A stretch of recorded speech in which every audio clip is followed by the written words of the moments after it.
JDS ಯುಗ ಆರಂಭ, CM ಆಗಿ ಶಿವಕುಮಾರ್ ಪ್ರಮಾಣ ವಚನ ಸ್ವೀಕಾರ.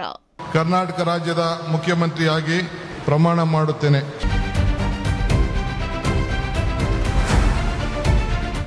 ಕನಕಪುರದ ಬಂಡೆಗೆ ಸಿಕ್ಕಿತು ಹೈಕಮಾಂಡ್ ಸಲ್ಯೂಟ್.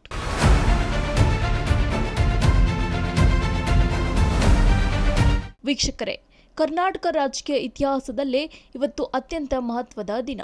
ಕೊನೆಗೂ ಕನಕಪುರದ ಬಂಡೆ ಡಿಕೆ ಶಿವಕುಮಾರ್ ಅವರು ಕರ್ನಾಟಕದ ನೂತನ ಮುಖ್ಯಮಂತ್ರಿಯಾಗಿ ಪ್ರಮಾಣ ವಚನ ಸ್ವೀಕರಿಸಿದ್ದಾರೆ. ರಾಜಭವನದ ಮುಂಭಾಗದಲ್ಲಿ ಜನಸಾಗರ ಮಧ್ಯೆ ನಡೆದ ಅದ್ದೂರಿ ಸಮಾರಂಭದಲ್ಲಿ ಡಿಕೆಶಿ ಜೈಕಾರ ಮೊಳಗಿದೆ. ಸಿಎಂ ಪಟ್ಟಕ್ಕೇರುತ್ತಿದ್ದಂತೆ ಇತ್ತ ಡಿಕೆ ಶಿವಕುಮಾರ್ ಹಳೆ ಸಚಿವ ಸಂಪುಟಕ್ಕೆ ಸಂಪೂರ್ಣ ಸರ್ಜರಿ ಮಾಡಿದ್ದಾರೆ.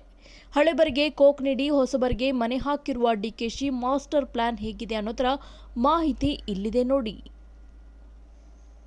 ಕರ್ನಾಟಕ ರಾಜಕೀಯದ ಟ್ರಬಲ್ ಶೂಟರ್ಗೆ ಕೊನೆಗೂ ಸಿಎಂ ಪಟ್ಟ ಒಲಿದಿದೆ. ಹೌದು, ರಾಜ್ಯ ರಾಜಕಾರಣದಲ್ಲಿ 10 ಏಳುಬೀಳುಗಳನ್ನು ಕಂಡು ಪಕ್ಷವನ್ನು ಅಧಿಕಾರಕ್ಕೆ ತರಲು ಹಗಲಿರುಳು ಶ್ರಮಿಸಿದ್ದ ಡಿಕೆ ಶಿವಕುಮಾರ್ ಇವತ್ತು ಕರ್ನಾಟಕದ ನೂತನ ಮುಖ್ಯಮಂತ್ರಿಯಾಗಿ ಪ್ರಮಾಣ ವಚನ ಸ್ವೀಕರಿಸಿದ್ದಾರೆ.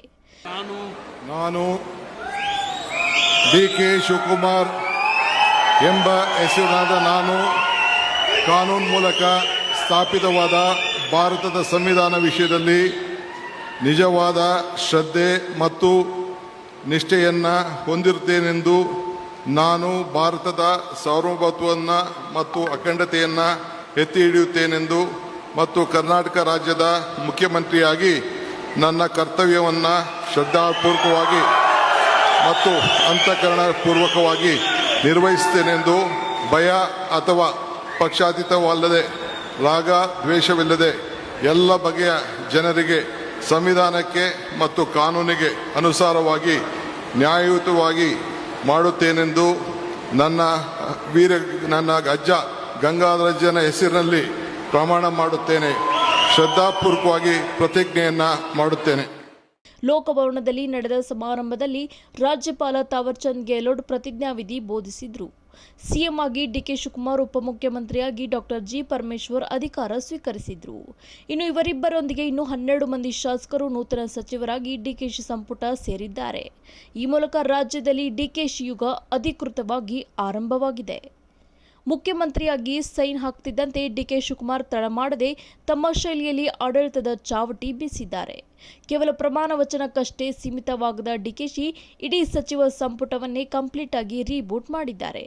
ಹಳೆ ಮುಖಗಳಿಗೆ ವಿಶ್ರಾಂತಿ ನೀಡಿ ಹೊಸ ಆಲೋಚನೆಗಳ ಪಡೆಗೆ ಮನೆ ಹಾಕಿದ್ದಾರೆ.